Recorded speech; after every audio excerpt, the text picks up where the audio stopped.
Welcome to Cross-Border Tax Talks, where we discuss the latest trends in international taxation, from the U.S. election landscape to the OECD's latest developments. I'm Doug McHoney, PwC's International Tax Services Global Leader. The Pillar 2 engine from PwC is a game changer for Pillar 2 modeling, provision, and compliance calculations. Built on a graph system utilizing over 20 years of international tax technology, this centralized rules engine is built by a team of Pillar 2 tax experts from around the globe. PwC's Pillar 2 engine is currently available as a service and is now available to license. On this week's episode of Cross-Border Tax Talks, we're back in PwC's Policy on Demand studio in Washington, D.C., where I'm excited to have Janice Mays on the podcast. Janice is a managing director in PwC's Washington National Tax Practice. Before joining PwC, Janice spent over 40 years as tax counsel on the U.S. House and Ways and Means Committee, including staff director and chief tax counsel, where Janice was the first woman named to lead the staff of any major committee in the U.S. House of Representatives. Janice, welcome to the podcast. I'm excited to be here, and I'm thankful you finally asked me. It's great to have you on, and what a better time to talk about the U.S. election. We're a few, I don't know whether it's short or long months away, probably both, from our November 5th date. But before we dive into the election, Janice, you're a regular on PwC's Policy on Demand, which is a news platform that provides in-depth insights and analysis on tax policy, legislative, and regulatory developments. Listeners can find these videos at policyondemand.pwc.com. Janice, how did your over 40 years of House Ways and Means experiences prepare you to be the internet celebrity you've become? It surprises you how much people want to look behind the curtain of congressional and presidential decision-making, how little they really know about it. We all talk about transparency, but those of us who lived there for all these years can kind of part that curtain for people, and that's a lot of fun for them.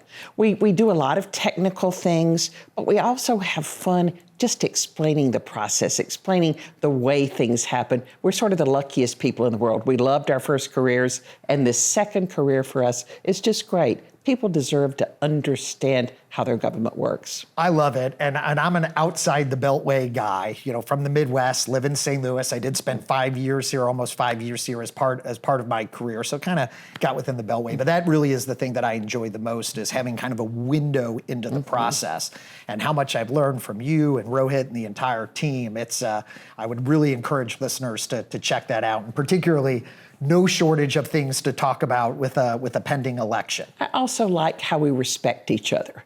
We worked on different sides, Senate, House, Treasury, wherever we worked, we all understand and went through being professionals there. And it's a very respectful group. We love working with one another. Yeah, it's a great point, because you've got we've got on the Policy on Demand team, lifelong Republicans, lifelong Democrats, and we all sort of seem to get together, or you all sort of seem to get together amicably, and some of the vitriol that we see in partisan politics, you're not going to find that on Policy on Demand, although it might be entertaining to see you and Could be. Well, we could fight if we needed to, but we don't need to. All right.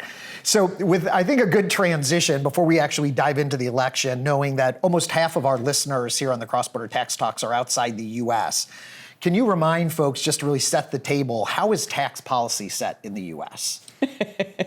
One would wonder about that, wouldn't they? We're not a parliamentary system. We're this democratic republic as such, and so our Congress is independent from our presidency. So whoever is president might propose a 10-year budget with tax policy assumed in that 10-year budget and propose specific tax policy items.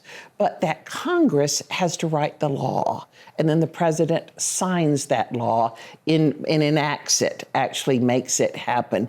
And so it's hard to understand when the president's put out a 10-year budget that the Congress declares it dead on arrival. Sometimes the president's own party does that. But you generally, over time, if you can build trust among the administration and both congressional bodies, then you can work together to develop compromises and move forward on tax policy. Among the many things that goes on, and I think we'll talk about a little bit later in this podcast, is kind of our laws, because normally In the Senate, you need a supermajority. You need 60 out of 100 to vote for any legislation. And consequently, you often have not had either party have a majority of 60 or more. And so they have to compromise. But when one party does have more, then they kind of choose to go their own way on tax policy. And again, we can talk about the volatility that brings about, but it's a process that is more art than science. You know, you have committees, you have hearings, you have the committee reporting things. In the Senate, most times the committees don't report things, just goes directly to the Senate floor. So you have a lot of different variations of policy, but it is a policy that evolves depending on who's in charge. So because the House and the Senate both have to pass the bill and then send it to the executive branch, send it to the president for the signature, you need to have all three of those kind of You do. lined If the up. president vetoes it, it takes 2/3 of the House and 2/3 of the Senate to override that veto. And what we've really seen in recent years, really the last kind of 8 to 12 years maybe, is that unless one party controls all three, that it's very difficult to get any form of legislation, including tax legislation. But I think that very much differs from your time at House Ways and Means, where there were bipartisan tax bills. Absolutely. It wasn't perfect, but there were more people. There was kind of a broader middle in this country. The Congress is representative of the divided nation. And the two parties, the two major parties in the U.S., have very different views about parts of tax policy. That the Democrats want the wealthy to pay more. They want corporations to pay more. The Republicans have historically, although this may be changing, wanted corporations to pay less. They viewed those as part of the engine for making jobs and things. But now you've got populist Republicans coming in, Right, who aren't your Chamber of Commerce Republicans. They aren't your Main Street Republicans. It's very interesting to see how that might evolve over these next few years, because they haven't taken over yet. But they're a noisy group. Right. Coming in. But yeah, it was easier to find bipartisanship. You had less social media that watched every move and broadcast it. So suddenly, whatever the grassroots group was that cared about the thing you were talking about taxing, stopped it from happening long before it had a chance to happen. So there are lots of things that have gone on into this. But it represents a divided nation. It's a divided I love that it is, the Congress is really reflective of the people as it was intended by the framers. That's correct. Unfortunately, that is. Unfortunately, and here we are. Yeah. All right, so how specifically, Janice, does a tax bill become a law? And I'm specifically interested in what the role that the House Ways and Means and your experience with that. The Ways and Means Committee is the originator under the Constitution of tax law. The president might have proposed something, but the Ways and Means Committee, the Senate can't start tax bills. They can hang on to a House tax bill and change it, but they can't really originate whole cloth a tax bill. So the Ways and Means Committee is the starting point. So let's say they were working on something that had been in the president's budget that they wanted to do. They can also just initiate their own new things that they want to do. But if they did that, they would probably start by having a hearing on the topic and hear from different representative groups about how this would affect them. Would it be good? Would it be bad? Most things they do at the full committee level. If it deals with tax, they have one small subcommittee, but it deals with generally relatively smaller issues in the tax world. Everybody wants to be involved in tax issues, so hearings, et cetera. Then they prepare a document, a statutory language document for markup. Markup is where they make their decisions about what's going to be in that bill. Normally, over the last few years, if it's a big bill, the chairman will propose it. The chairman then goes into that markup with this big bill, probably having talked to his caucus or her caucus, making certain he's got the votes for that package. Then they go in and they start with the staff describing what's in the package, and then they open it up for amendments.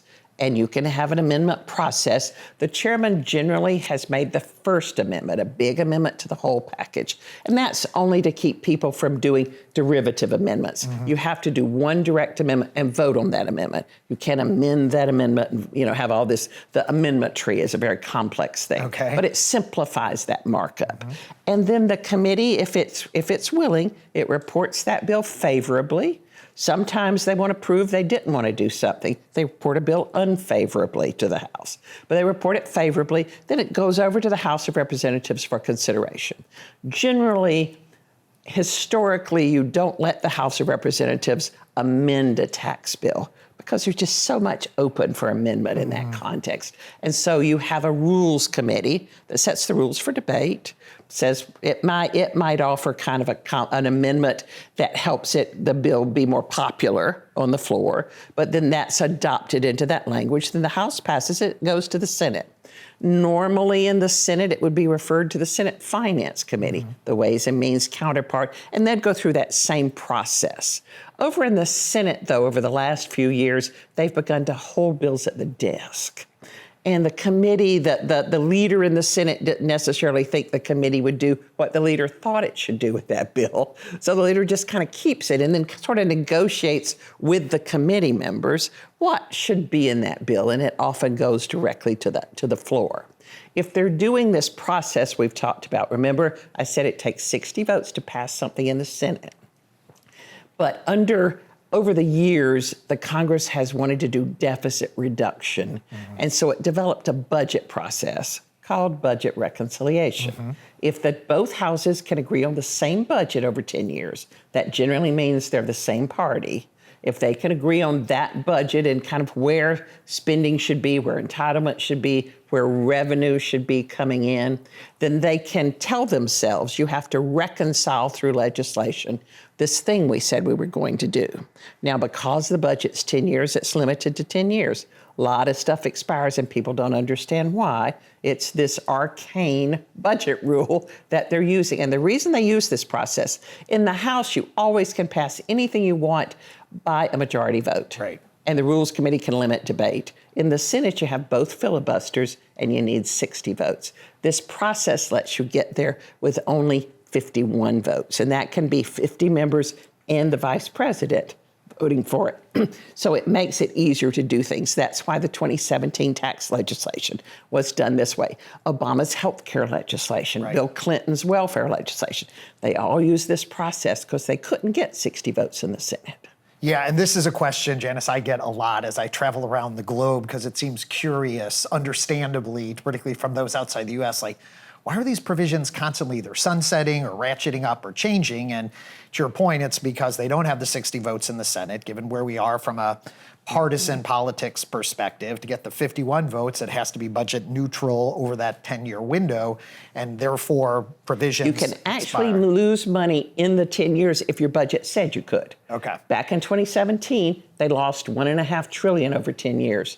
But there's a firm rule in the Senate. All this is about these Senate arcane rules. There's a firm rule in the Senate says you cannot increase the deficit by 1 penny after that 10 years has passed. That's why some tax provisions sunset already and changed. That's why all these individual tax cuts expire at the end of next year, because they needed to make sure they weren't losing revenue in those out years, but they wanted to keep the corporate rate at 21%. Right. And they wanted to keep the international pieces basically intact. So let's unpack that, because what I want you to be able to explain to listeners is, why does this particular election matter for tax policy? And you already kind of mentioned it, there are a number of these expiring provisions, but can you elaborate on that? Seldom do you actually know what the next Congress has to do. Right. And this time you've got a built-in tax bill.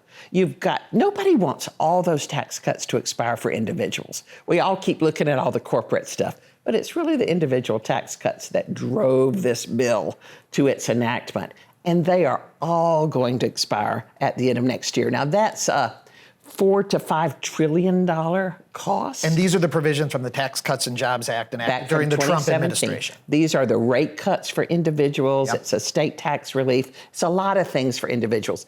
The corporate rate, again, built into the statute, doesn't mean it's permanent, but it doesn't automatically change at this point.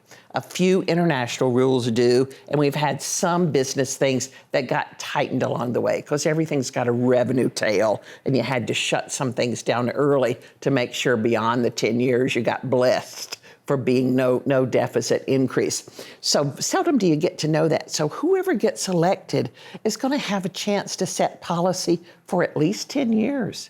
going forward. It's really, so you know that. Normally it's obscure to you. Right. But nobody's going to let all of these tax cuts just expire. And because this is the Cross-Border Tax Talks podcast, I will mention specifically for our listeners the rate of the GILTI tax. So for U.S. shareholders that own controlled foreign corporations, the GILTI rate's going to go up. Our foreign-derived intangible income provision, which generally reduces the tax on royalty and similar type of exports, that's going to be going up. For our non-U.S. parented groups, the base erosion anti-abuse tax is going up. So all of those are very relevant for multinationals and corporate taxpayers. And to your point, it'll be interesting to see, well, what happens with the individual provisions, and then what will ultimately happen with the corporate provisions. Absolutely. So let's move on to the election now. All right. I'm very interested in, or I think we're going to start with the presidential race, move to the House and then the Senate, and then talk about the potential tax policy outcomes. But the presidential race, and I will caution because things can be so dynamic. We're here in the second week of August recording this, hopefully to be published in the next week or so, but because a lot can change, Janice. But that's absolutely true. Where are we on the presidential race? Well, we have a new Democratic presidential candidate. Joe Biden didn't have a path forward to win. It's a very interesting kind of a thing. And so he suggested his vice president, Kamala Harris, and Kamala had wanted to be the one to run. And just recently, she selected her vice presidential candidate. And the important thing in this context is it's a Midwestern governor in the U.S., yes. Tim Walz from Minnesota. So a Midwesterner doing this. And Donald Trump had just named his Midwestern senator to be his vice presidential candidate. And I want to talk a little bit about the process of electing a president and vice president, so you understand kind of why that is the case. You know, it doesn't matter in the U.S. if you win the popular vote around the country. Right. Last several elections, the one who won did not get the popular vote. But we have this thing called an electoral college, where every state and the District of Columbia get allocated a number of electors based on their population. And if you win that state, you get all those electors, except in two areas where it's like by congressional district, you get all of the electors. So if you won every vote in California, you'd still just get that same number of electors. That wouldn't help you win nationally. Mm-hmm. So it depends on where you start here. And there are really only 6 or 7 states that are at play in this election. And the Midwest is a big part of that. In that Rust Belt, that former industrial belt that lost a lot of that manufacturing over time, there are 3 states that are toss-ups right now. One is Michigan, Wisconsin, and then I'm putting Pennsylvania there. They're really East Coast, but they're part of that Rust Belt at this point. And then the other 3 main ones are Sun Belt that have kind of a bit of a different flavor to them, but they're also in play. And those would be Nevada, Arizona, and Georgia. And some people put North Carolina into this toss-up, and some people say, no, that's gone over to Trump already. So you don't quite know. But this whole election is going to be focused on those 6 or 7 states, because each candidate, if you looked at the state, all the other states, they are either securely Democratic or securely Republican, or strongly leaning one way or the other. So they're really just these, and Trump probably starts with around 235 electoral college votes. He needs 270. Yeah, knowing the states that he's going to win. Yeah, he's already got all those, and so he's going to be fighting in these 2, named a Midwesterner as his running mate. Kamala Harris is around 230, 232, the one she can securely count on. So they're all battling over these states right now. I don't know where it stands. I know that Kamala Harris made Democrats feel like they had a chance. Mm-hmm. It livened up the debate. It unified the party. They were pretty dejected. Donald Trump and his convention, they were very unified, very energetic. And so this has brought some energy to the Democratic Party. But there's not really been enough polling yet recently in these states. The polling shows Kamala Harris is more popular nationwide than Biden was. in this campaign, but it doesn't yet tell us what's really happened in these states. And 4 months is a long period of time. It is. And one of the things I will caution listeners, Janice, is, and there's so much reported on national polling, and just to reiterate your point, it just doesn't matter. Like, this is not— It's lovely. It's lovely, it's Doesn't get you interesting to elected. know, but it is not a popular vote. And I think so much reporting that we see both from the domestic media as well as international focuses on that what is the overall national percentile, and it really doesn't matter. It comes down to focusing on these states and the electoral college. All right. So what about then? So we'll see what happens with the president. Like, still very early. But what should listeners be thinking about the House of Representatives? The House of Representatives is also truly a toss-up right now. There are probably, about a couple of weeks ago, there were 22 seats out of 435 that were in play. Again, others were purely blue or purely red already. And among these, half were Democrats today and half were Republicans today, or an empty seat that had been one or the other of those.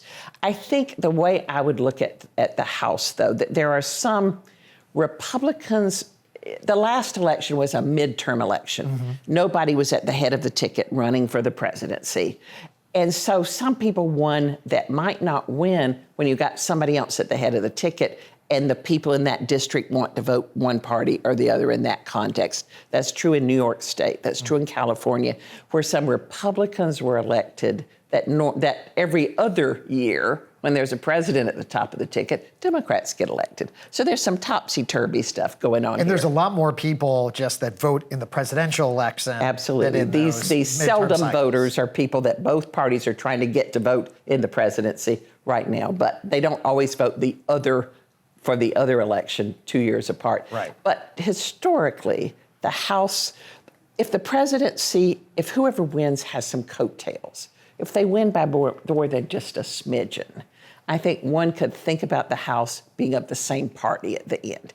That president will pull people over the line. Seldom do people, and this is going to be true when we talk about the Senate too, seldom do people split their voting these days, vote for one party for one office and a different party for another office. A lot of the polling says in the Senate they're thinking about doing that, but it's become more rare than it used to be. So right now, I think whoever wins the presidency has a chance for keeping the House. All right, so a toss-up, but it's likely that whoever wins presidency, the House will follow. What about the Senate? And to remind folks, the House is every 2 years, right? Everybody— You run for a 2-year term in the House, everybody's up for re-election every 2 years. And then the Senate is 6 years. 6-year terms, so a third, every 2 years, you elect a third of those senators. Well, a lot of the senators that were elected 6 years ago were Democrats. It's a good year for the Democrats. But a lot of those states that they're in have become more red. They've become more conservative over time. So think about the Senate. It's been 51-49, I'm going to say Democrats to Republicans. There's some independents, but they sit with the Democrats and vote with the Democrats. So 51-49. But one of those Democratic senators, Joe Manchin of West Virginia, the famous most conservative Democrat in the Senate, who kind of stopped a lot of the things like corporate rate increases from happening when the Democrats were in charge. And Build Back Better, which we spent a lot of time talking about this. Yeah. So he decided not to run. He didn't have a path to victory in West Virginia. It's become redder and redder and redder and redder. And he was the only Democrat standing statewide for small offices, big offices, whatever. So he's not running. So that effectively, he's going to be replaced by a Republican. Everybody accepts that. That makes it a 50-50 Senate to start. And you've got about 7 races that are relatively close. All 7 of those have Democrats sitting in them right now. So the Democrats have 7 to lose. The Republicans defending their seats, they've got fewer to defend, and they're more red states already. So they're not spending a lot of time worrying about re-electing the people that are there. The Democrats have to really fight this. And there are 2 that are toss-ups, Montana and Ohio, both kind of Rust Belt to the west sort of areas that the Democrats are probably behind in. And the others, they're running a little bit better than the Democratic presidential candidate. In this case, they are too, but the Democratic presidential candidate is so far down relative to Trump that it's going to be hard for them to make up that big a distance and win more votes than that on their own. So I think the Democrats have a hard time keeping the Senate. That's not saying they can't, and the Republicans have better candidates than they did 2 years ago. They don't have as many people running kind of on extreme edges that were better in the primary than in the general election. So I think those two races are dangerous for Democrats. Republicans could easily pick up those, and it's harder for Democrats. They're defending everything. There are a couple of others that are also iffy for Democrats, but I think it's easier for Republicans to end up with control of the Senate than Democrats unless things go really right for Democrats on Election Day. What about possible scenarios for tax policy depending on the outcome? We've got all these expiring provisions. Let's start with what at least I would view as the most likely scenario, a mixed result. So in other words, we don't have a full sweep of Republicans or Democrats. What happens if we have a mixed result? To your point, we have all these important expiring provisions specifically for individuals. What happens with tax policy? I think it takes them a while to figure that out. They're all rushing, ready to go if they win everything. Right. But if it's split, they've got to negotiate. How much do they like each other after this election? It's going to take them a little cooling off period to start negotiating on where they're going to go in this context. And it's going to take 60 votes in the Senate. If Republicans won every seat that the Democrats are in danger in, they still wouldn't have 60. They would have mid-50s somewhere in that context. So they've got to get those 60 votes. They've got to be bipartisan. If Republicans are in control in the House, they're not going to want to be bipartisan. So they've got to get themselves together as a party on where they go in this context. But I think split government leads you to the corporate rate has a better chance of increasing. Again, they're negotiating. Democrats are going to want to tax the wealthy more, going to want to tax corporations more. They're going to be looking for some revenue because they're going to want to expand the child tax credit. They're going to want to continue some provisions through the tax code that help people buy their private health insurance. There'll be lots of things they want to spend money on. And they'll get some of that, the things that are most important to them.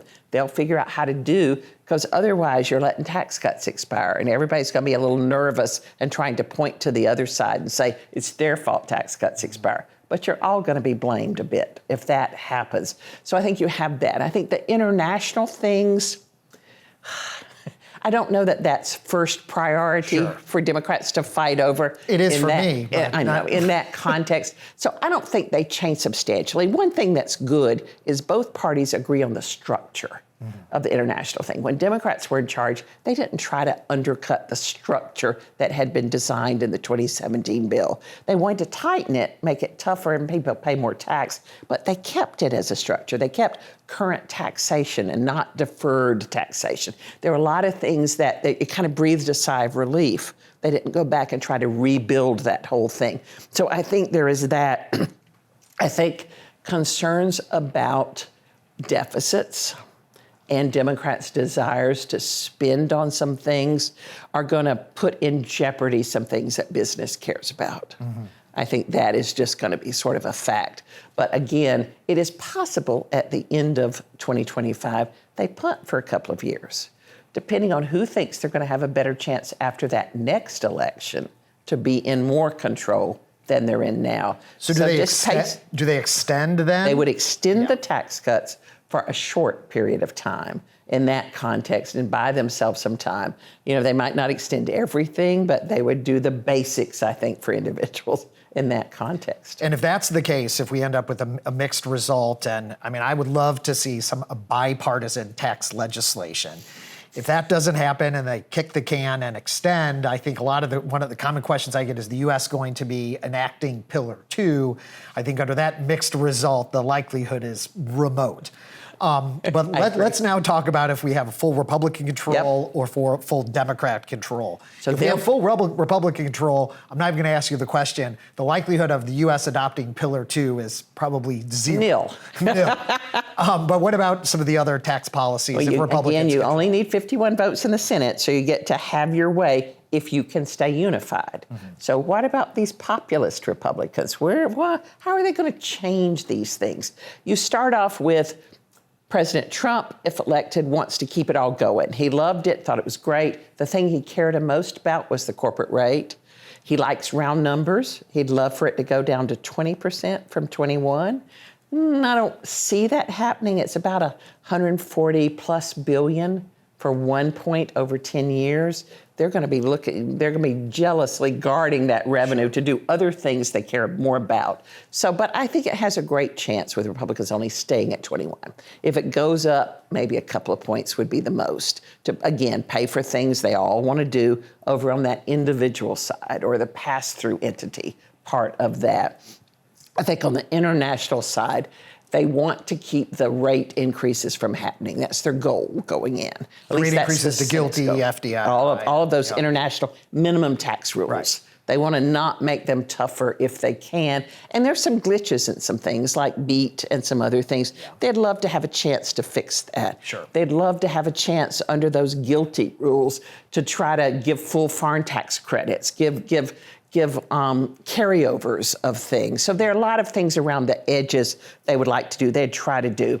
On the UTPR, the rule that lets other countries tax our U.S. income of our U.S. businesses, Republicans are most unhappy about that. Democrats are unhappy, but Republicans are saber-rattling about that. Yep. And about the way our non-refundable tax credits are treated under the OECD rules, whether they'll actually do any retaliation or if there are DSTs, if there are digital services taxes being imposed. They're threatening it, but I think they want their threats to make the OECD act.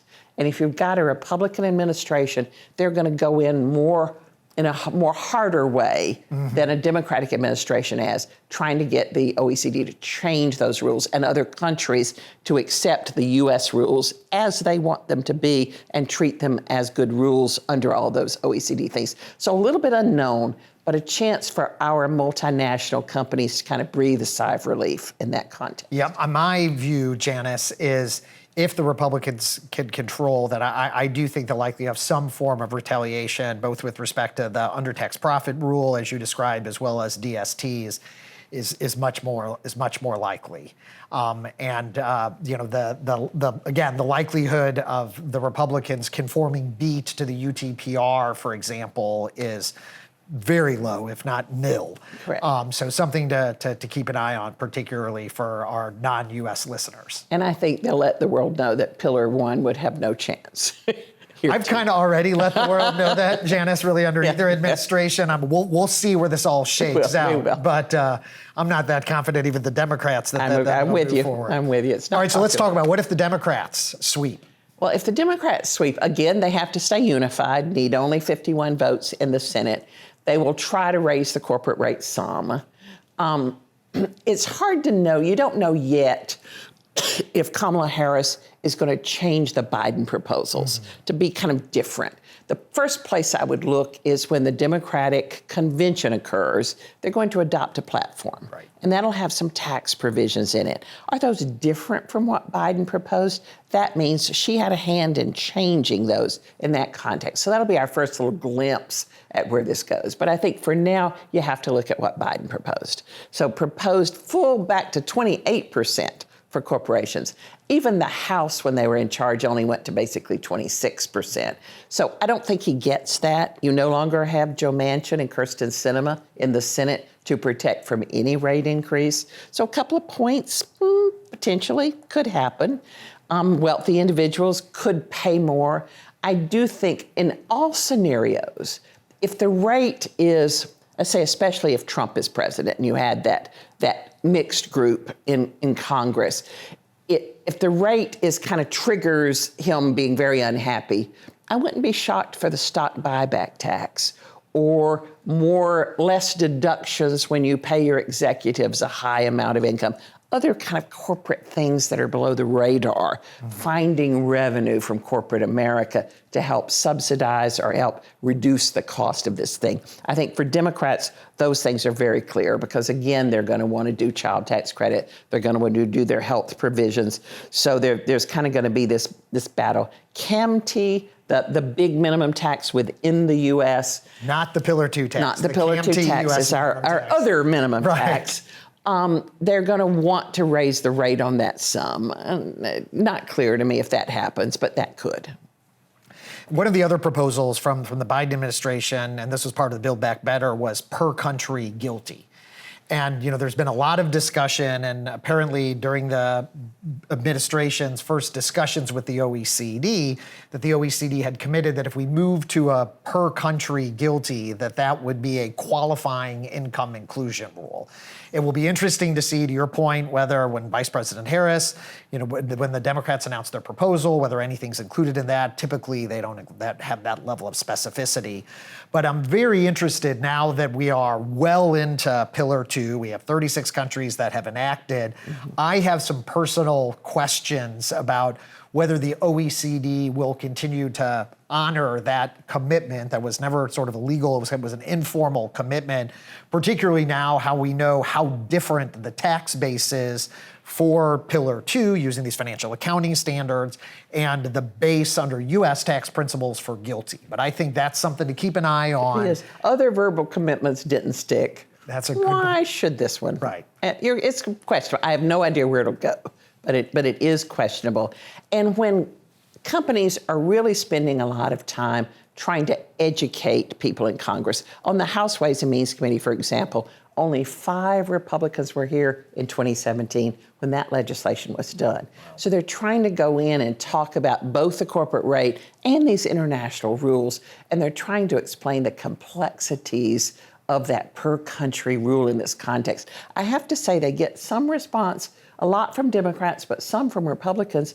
You're a big corporation. You can do that. You can keep those rules. And I know it drives the people who try to keep those records for corporations absolutely crazy that they have a hard time getting over that hurdle. So a lot more education has to be done yet. Yeah, and that's not just for U.S. policymakers, and that's one of the things that we try to do here on the cross-border tax talks, and particularly with Pillar 2, just the amount and complexity of the data. And I think that there is an maybe oversimplification from policymakers that think that there's just some sort of magic pipe that you can plug into a company's accounting system and all of this stuff just pops out. And unfortunately, it does not work like that. Well, Janice, thank you very much. We'll see how all of this shakes out, but informative, educational, and insightful. Thank you very much for coming on the Cross-Border Tax Talks podcast. Thanks for having me. So thanks for tuning in to this week's episode of Cross-Border Tax Talks.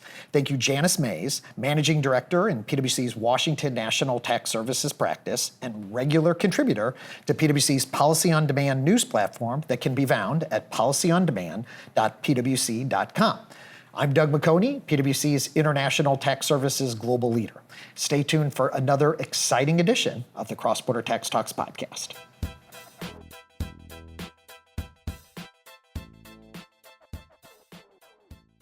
This podcast is brought to you by PwC, all rights reserved. PwC refers to the U.S. member firm or one of its subsidiaries or affiliates and may sometimes refer to the PwC network.